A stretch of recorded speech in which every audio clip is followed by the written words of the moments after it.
നമസ്കാരം സാർ. നമസ്കാരം സാർ, ഈ കായംകുളം മണ്ഡലം ബി ജെ പിക്ക് ഈ കഴിഞ്ഞ ലോക്സഭാ തെരഞ്ഞെടുപ്പിൽ ബി ജെ പി രണ്ടാം സ്ഥാനത്ത് വന്ന് വലിയ വെല്ലുവിളി ഉയർത്തിയ മണ്ഡലമാണ്. അതെ, ശക്തമായൊരു ത്രികോണ പോരിന് സാക്ഷ്യം വഹിച്ച മണ്ഡലമാണ്. അതായത് കെ സി വേണുഗോപാൽ ആയതുകൊണ്ട് മാത്രമാണ് കായംകുളത്ത് UDF ഒന്നാം സ്ഥാനത്ത് വന്നത്. അല്ലെങ്കിൽ ചിലപ്പോ B J P Shobha Surendran കയറിയാണ്. LDF അവിടെ മൂന്നാം സ്ഥാനത്തേക്ക് പോയി. ആരിഫാണ് ഈ കായംകുളത്ത് ശരിക്കും വലിയ രീതിയിൽ LDF മുന്നേറേണ്ട ഒരു സ്ഥലമായിരുന്നു, പക്ഷെ അത് സംഭവിച്ചില്ല. അദ്ദേഹം മൂന്നാം സ്ഥാനത്തേക്ക് പോയി. ഈ വരുന്ന നിയമസഭാ തെരഞ്ഞെടുപ്പിൽ കായംകുളം മണ്ഡലത്തിന്റെ ഒരു പൊതുവായ ചിത്രം എന്തായിരിക്കും? ഈ ശോഭാ സുരേന്ദ്രൻ ഈ കായംകുളത്ത് തന്നെ മത്സരിച്ചതിന് വിജയിക്കുമെന്ന് ഉറപ്പാണ് ഇത്തവണ. പക്ഷെ അവര് കായംകുളത്തല്ല മത്സരിക്കുന്നു, പാലക്കാടാണെന്നാണ് കേൾക്കുന്നത്. അതെ. പിന്നെ അവിടെ ഈ CPM നല്ല വിഭാഗീയതയുള്ള സ്ഥലമാണ്. ഒരു ജില്ലാ പഞ്ചായത്ത് അംഗം, പേര് ഞാൻ മറന്നുപോയി, ബിബിൻ സി ബാബു. അതെ, അയാള് CPM രാജിവെച്ച് BJP ചേർന്നു. അയാള് SNDPയുടെ ഒരു മുതിർന്ന നേതാവ്. BJP ജയിച്ചിട്ടില്ല കേട്ടോ ഈ പഞ്ചായത്ത് തെരഞ്ഞെടുപ്പിൽ, ഈ തദ്ദേശ തെരഞ്ഞെടുപ്പ് കിട്ടിയിട്ടില്ല. എന്നാലും ഒരു വിഭാഗീയത ഉണ്ട് അവിടെ. അല്ല, അവിടെ ഞാൻ മനസ്സിലാക്കുന്നത് SNDP പഴയതുപോലെ കണ്ണുമടച്ച് LDFനെ പിന്തുണയ്ക്കുന്നില്ല. അത് ഈ ആലപ്പുഴ ജില്ലയിൽ നമുക്ക് ഏതാണ്ട് എല്ലാ മണ്ഡലങ്ങളിലും നമുക്ക് ദൃശ്യമാണ്. ഇവിടെ ഈ ആറ്റിങ്ങല് ഒക്കെ സംഭവിച്ചത്, ആറ്റിങ്ങൽ ലോക്സഭാ മണ്ഡലം സംഭവിച്ചത് അങ്ങനെയാണ്. അപ്പോൾ ആ ഒരു പണ്ട് മറ്റേ കണ്ണുമടച്ച് ചിഹ്നം നോക്കി കുത്തിക്കൊണ്ടിരുന്നവർ ഇപ്പോൾ അത് വിട്ടിട്ട് വോട്ട് കുറെ BJPക്കും കുറച്ച് UDFനും ഒക്കെ കൊടുക്കാനായിട്ട് ഈ ഈഴവ വോട്ടിൽ ഒരു വലിയ വിള്ളൽ വന്നിട്ടുണ്ട്. CPMന് കിട്ടിക്കൊണ്ടിരുന്ന ഈഴവ വോട്ടിൽ ഒരു വിള്ളൽ വന്നിട്ടുണ്ട്. സാർ, നമ്മൾ അങ്ങനെ നോക്കുമ്പോൾ ഈ കായംകുളത്ത് ഈ പറഞ്ഞ ആള് SNDPയുടെ നേതാവ് CPM വിട്ട് BJPയിൽ വന്നപ്പോൾ അത് വലിയ ചർച്ചയായി. എനിക്ക് തോന്നുന്നു മാധ്യമങ്ങൾ തന്നെ 2 ദിവസം ആ വിഷയം ചർച്ച ചെയ്യും, നമ്മുടെ ദൃശ്യമാധ്യമങ്ങൾ. ആ വരവും ഈ പറഞ്ഞതുപോലെ ശോഭാ സുരേന്ദ്രന്റെ കടന്നു വരവും കൂടി ചേർന്നപ്പോഴല്ലേ കായംകുളത്ത് ഒരു മുന്നേറ്റം ഉണ്ടായത്. അല്ല എങ്കിൽ BJP അങ്ങനെ മുന്നേറുമോ കായംകുളത്ത്? ഇല്ല. അപ്പോൾ ഈ വരുന്ന ലോക്സഭാ തെരഞ്ഞെടുപ്പ് കഴിഞ്ഞല്ലേ ബിപിൻ സി ബാബുവിന്റെ? അല്ലല്ല, ലോക്സഭാ തെരഞ്ഞെടുപ്പിന് മുമ്പ് തന്നെ. എനിക്ക് ഓർമ്മയില്ല കേട്ടോ, എന്നാണ് എന്റെ അറിയാം, പക്ഷെ എന്നാണെന്നുള്ളത് കൃത്യമായിട്ട് എനിക്ക് അല്ല, അതിനോടനുബന്ധിച്ചാണ്, ആ സമയത്താണ് അയാൾ മാറുന്നത്. മാത്രമല്ല അയാളുടെ അമ്മ പാർട്ടി മെമ്പറൊക്കെയാണ്, അവരും മാറും എന്നൊരു ശക്തമായ ശ്രുതി ഉണ്ടായിരുന്നു. പിന്നെ CPM നേതാക്കളൊക്കെ ഇടപെട്ട് വലിയ ഇതൊരു ഗാർഹിക പ്രശ്നവുമായി ബന്ധപ്പെട്ടുണ്ടായതാണ് ഈ ബിപിൻ സി ബാബുവിന്റെ വിഷയം. അല്ല, ഞാൻ ചോദിക്കുന്നു സാർ, അപ്പോൾ അങ്ങനെ ഈ ശോഭാ സുരേന്ദ്രനും ഈ പറഞ്ഞതുപോലെ SNDPയുടെ ഒരു ഇടപെടലും, ഇത് രണ്ടും കൂടിച്ചേർന്നില്ലെങ്കിൽ കായംകുളത്ത് BJPക്ക് ഒരു അത്ഭുതം കാഴ്ചവെക്കാൻ സാധിക്കുമോ? ശോഭാ സുരേന്ദ്രനെ പോലൊരു നേതാവ് ആണ് മത്സരിക്കുന്നത് എങ്കിലോ തീർച്ചയായിട്ടും ജയിക്കും. അപ്പൊ അത്രയും മികച്ചൊരു സ്ഥാനാർത്ഥിയെ BJP അവിടെ നിയോഗിക്കണം. അതിനുള്ള സ്ഥാനാർത്ഥിയെ കിട്ടാനാണ് പ്രയാസമായി. അങ്ങനെ അല്ല, അതിപ്പോ BJPയുടെ കാര്യമാണ്, നമുക്കറിയില്ല. അവിടുത്തെ LDFന്റെ അവസ്ഥ എങ്ങനെയാണ്? LDF വോട്ട് കഴിഞ്ഞ തവണ, കാരണം നിലവിൽ അവിടുത്തെ MLA പ്രതിഭാഹരി അവര് തന്നെ മത്സരിക്കുന്നത്. അവര് തന്നെ. അപ്പൊ പക്ഷെ ഞാൻ അവിടെ അറിഞ്ഞ ഒരു മുമ്പ് കേട്ട ഒരു കഥ പറയാം. അതായത് ഈ ജനതാദളിൽ നിന്ന് ഷെയ്ഖ് പി ഹാരിസ് മാറി CPMൽ ചേർന്നിട്ടുണ്ട്. ഇപ്പോൾ ഷെയ്ഖ് പി ഹാരിസിനെ അവിടെ മത്സരിപ്പിക്കണം എന്ന് CPMന്റെ ആലപ്പുഴ ജില്ലയിലെ നേതാക്കൾക്ക് വലിയ താല്പര്യമുണ്ട്. ഷെയ്ഖ് പി ഹാരിസിനെ കൊണ്ടുവന്നതും കായംകുളം സീറ്റ് കൊടുക്കാം എന്നുള്ളൊരു ഓഫർ വച്ചിരുന്നു എന്നാണ് കേൾക്കുന്നത്. ഇതൊക്കെ പാർട്ടിക്കുള്ളിൽ നടക്കുന്ന കാര്യങ്ങളാണ്, നമുക്ക് പൂർണ്ണമായിട്ടും നമ്മുടെ കയ്യിൽ വിവരങ്ങൾ കിട്ടില്ല. എങ്കിലും ഇങ്ങനെ ചില അണ്ടർസ്റ്റാൻഡിങ് കാണുമെന്ന് നമുക്ക് ഊഹിക്കാം. പക്ഷെ അതിന് പ്രതിഭ വലിയ വിലങ്ങുതടിയായി. പ്രതിഭ മറ്റെന്തൊക്കെയോ ചില കാര്യങ്ങൾ പറഞ്ഞ് പാർട്ടിയിൽ വലിയ സമ്മർദ്ദം ഉണ്ടാക്കി ഈ ഷെയ്ഖ് പി ഹാരിസിന്റെ സ്ഥാനാർത്ഥിത്വത്തിനെ വെട്ടി. അവസാനം പ്രതിഭയ്ക്ക് തന്നെ കൊടുത്തിരിക്കുക. നിർബന്ധിതരായി ഇപ്പൊ സിറ്റിംഗ് MLA തന്നെ മത്സരിക്കട്ടെ എന്ന ഒരു സാഹചര്യമാണ് ഉള്ളത്. ഈ കായംകുളത്ത് UDFന്റെ സ്ഥാനാർത്ഥി ആരാണ് എന്ന് അറിഞ്ഞിട്ടില്ല. അത് വരട്ടെ. കായംകുളത്ത് ഇതുവരെ പ്രഖ്യാപിച്ചില്ലെന്ന്. ഹരിതബാബു ആണോന്ന് അറിയത്തില്ല. വരട്ടെ. ഞാൻ കേട്ട ഒരു കോൺഗ്രസിന് ഉള്ളിൽ നിന്ന് കേട്ട കഥ, ബാബു പ്രസാദ് സാറ്, ഹരിപ്പാട് MLA, അദ്ദേഹം മത്സരിക്കാൻ സാധ്യതയുണ്ട്. കാരണം അദ്ദേഹത്തിന്റെ ഒരുപാട് ബന്ധുക്കള് ഈ കായംകുളം മണ്ഡലത്തിലുണ്ട്. അദ്ദേഹം മുതുകുളത്തിനടുത്താണ്, ഹരിപ്പാട് മണ്ഡലത്തിലാണ് അദ്ദേഹത്തിന്റെ വീട്. ചെന്നിത്തലയുടെ അടുത്ത ആളാണ്. പക്ഷെ അദ്ദേഹം A ഗ്രൂപ്പിന്റെ ആളാണ്. ഉമ്മൻചാണ്ടിയുമായിട്ടായിരുന്നു, അല്ല ഇപ്പൊ ചെന്നിത്തലയായിട്ട് നല്ല ബന്ധമാണ്. പക്ഷെ അദ്ദേഹം മുമ്പും ചെന്നിത്തലയായിട്ട് നല്ല ബന്ധമായിരുന്നു. ചെന്നിത്തലയ്ക്ക് വേണ്ടിയിട്ടാണല്ലോ അദ്ദേഹം സീറ്റ് ഒഴിഞ്ഞു കൊടുത്തത്. അതാണ് ചോദിച്ചത്. അപ്പൊ ബാബു പ്രസാദ് സാറാണ് കായംകുളത്ത് മത്സരിക്കുന്നതെങ്കിൽ ഈ ഇടതുപക്ഷത്തിനും BJPക്കും അത് കനത്ത വെല്ലുവിളിയല്ലേ? പ്രതിഭയ്ക്ക് അങ്ങനെ പെട്ടെന്നങ്ങ് കടന്നു പോകാൻ പറ്റുമോ? ഒരു പക്ഷേ പ്രതിഭ 3ാം സ്ഥാനത്ത് പോലും, നല്ലൊരു സ്ഥാനാർത്ഥിയാണ് BJPക്ക് മത്സരിക്കുന്നതെങ്കിൽ പ്രതിഭ 3ാം സ്ഥാനത്തേക്ക് പിന്തള്ളപ്പെടും എന്ന് പോലും കേൾക്കുന്നുണ്ട്. അത് ചിലപ്പോൾ സംഭവിക്കാം. എന്തുകൊണ്ടാണ് സാർ അങ്ങനെ വരുന്നത്? ഈ CPM-ന് നിലവിലെ MLA 3ാം സ്ഥാനത്തേക്ക് പോവുക എന്ന് പറഞ്ഞാൽ അതൊരു, കരുനാഗപ്പള്ളിയുടെ കാര്യം പറഞ്ഞതുപോലെ തന്നെ അതൊരു സത്യത്തിലൊരു വിസ്മയമാണ്. പെട്ടെന്ന് വിശ്വസിക്കാൻ വിഭാഗീയത ആണ്. പിന്നെ അവരോട് എത്തിയ എതിർപ്പുണ്ടേന്. ഭരണവിരുദ്ധ വികാരം, പാർട്ടിക്കുള്ളിലെ വിഭാഗീയത, പിന്നെ ഈ MLA-യോട് വ്യക്തിപരമായിട്ടുള്ള എതിർപ്പുണ്ട്. കാരണം അവരുടെ ഈ വ്യക്തി ജീവിതവുമായി ബന്ധപ്പെട്ടും ഒക്കെ പല ആക്ഷേപങ്ങളും ഒക്കെ ഉയർന്നിട്ടുണ്ട്. പിന്നെ മകൻ ഒരു കേസിൽ മകനെ പെടുത്താൻ ശ്രമിച്ചു എന്നാണ് ഇവർ ആരോപിക്കുന്നത്, മയക്കുമരുന്ന് കേസിൽ. അങ്ങനെയൊക്കെയുള്ള ഒരു വിഷയമുണ്ട്. പക്ഷെ എങ്കിലും എനിക്ക് തോന്നുന്നു പണ്ട് G. സുധാകരൻ നിന്ന് ജയിച്ച മണ്ഡലമാണ് കായംകുളത്ത്. പുള്ളി ജയിച്ചിട്ടുണ്ട്. അമ്പലപ്പുഴ മത്സരിക്കുന്നതിന് മുമ്പ് പുള്ളി കായംകുളത്ത് നിന്ന് മത്സരിച്ച് ജയിച്ചിട്ടുണ്ട്. എന്റെ ഓർമ്മ ശരിയാണ്, 96-ൽ മത്സരിച്ചിട്ടുണ്ടെന്ന് തോന്നുന്നു. ജയിച്ചിട്ടുണ്ട്. 96-ൽ കായംകുളത്ത് LDF ജയിച്ചത്. സുധാകരനാണ് ജയിച്ചത്. അദ്ദേഹം MLA ആയിരുന്നു. എനിക്കറിയാം, കാരണം ഞാൻ MLA ആയിരുന്ന സുധാകരൻ പങ്കെടുത്ത പരിപാടിയിൽ ഞാൻ അതിൽ പങ്കെടുക്കാൻ പോയിട്ടുണ്ട്. അദ്ദേഹത്തിന്റെ പ്രസംഗമൊക്കെ ഞാൻ കേട്ടത്.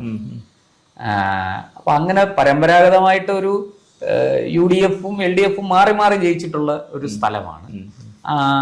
അതിപ്പോ ഈ പറഞ്ഞതുപോലെ LDF-ന് വിരുദ്ധമായ ഒരു അവസ്ഥയിലേക്ക് പോവാണ്. പൊതുവെ ആലപ്പുഴ ജില്ലയിൽ, ഈ കരുനാഗപ്പള്ളി കൊല്ലത്താണെങ്കിലും നമ്മൾ ആലപ്പുഴ ലോക്സഭാ മണ്ഡലത്തിന്റെ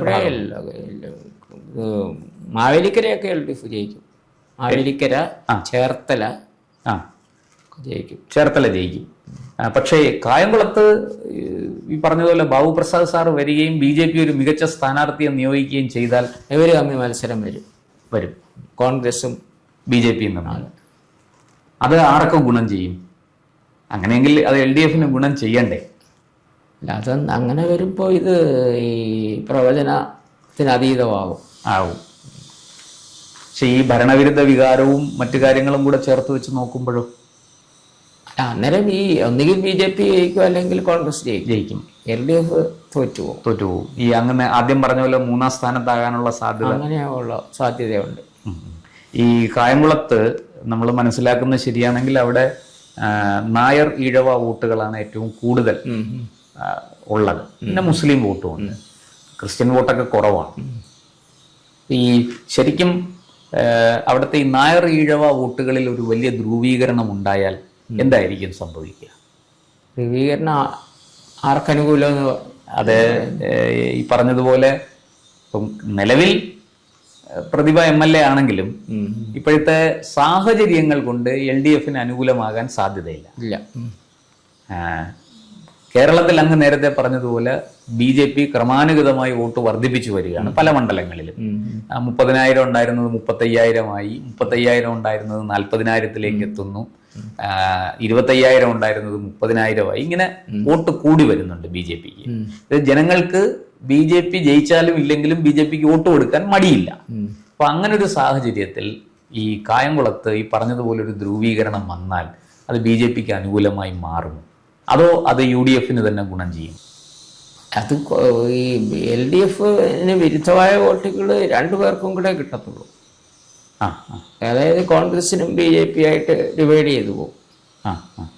ഈ ഭരണവിരുദ്ധ വികാരിനെ ഒരു കൂട്ടർക്ക് തന്നെയായിട്ട് കിട്ടത്തില്ല. അത് കൂടുതൽ കിട്ടുന്നവർ ജയിക്കും. അത് UDF ആണോ BJP ആണോ? അതെ.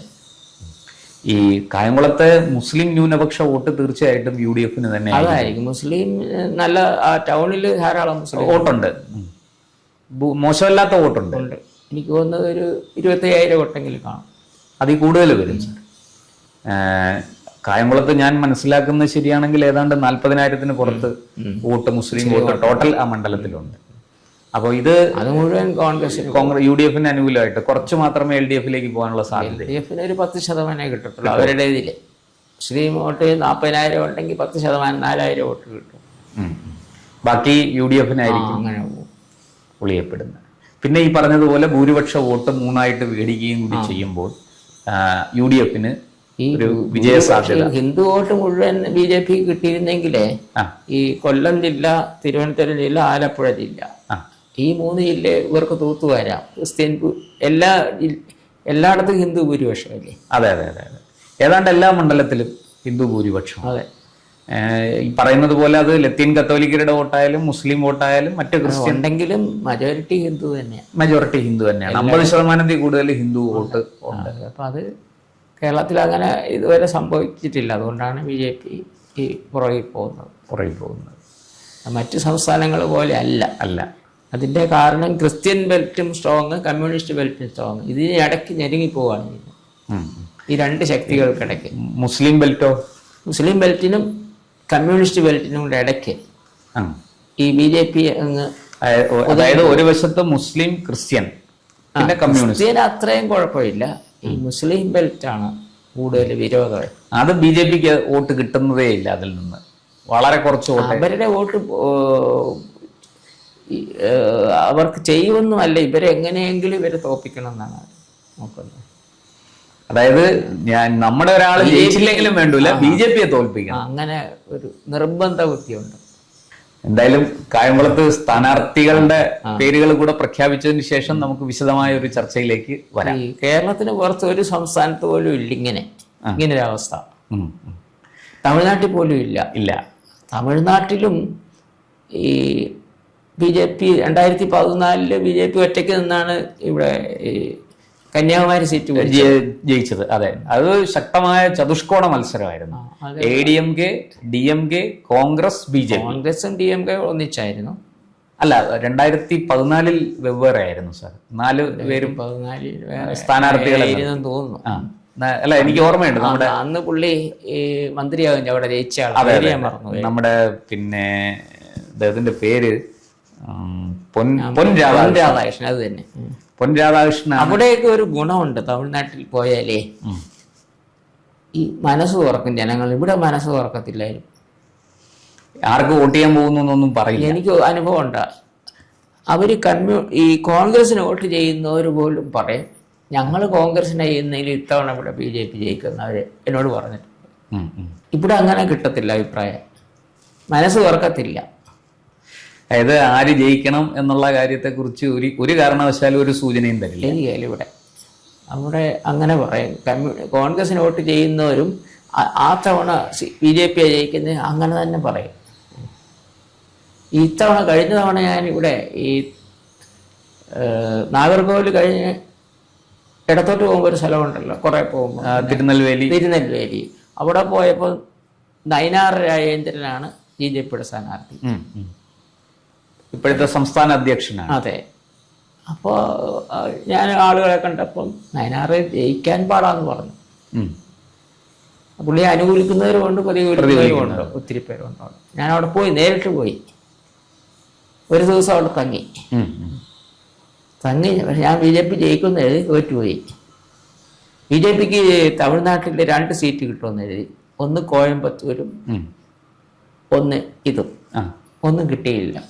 കോയമ്പത്തൂര് മറ്റേ അയാളുടെ പേരെന്നാ, സംസ്ഥാന പ്രസിഡന്റായിട്ടിരുന്ന ആള് അണ്ണാമല ജയിക്കുമെന്ന് എഴുതി. പക്ഷെ പുള്ളി ജയത്തിന്റെ വക്കയിലൊക്കെ എത്തി. നയനാഗേന്ദ്രൻ വക്കീലൊന്നും എത്തിയില്ല, തോറ്റുപോയി. സാർ, അപ്പം ഈ കരുനാഗപ്പള്ളിയിലെ നമുക്ക് ചിത്രം വ്യക്തമായതിനു ശേഷം നമുക്ക് വീണ്ടും കരുനാഗപ്പള്ളിയെ കുറിച്ചൊരു ഫൈനൽ വോട്ടർ പട്ടികയൊക്കെ വരട്ടെ.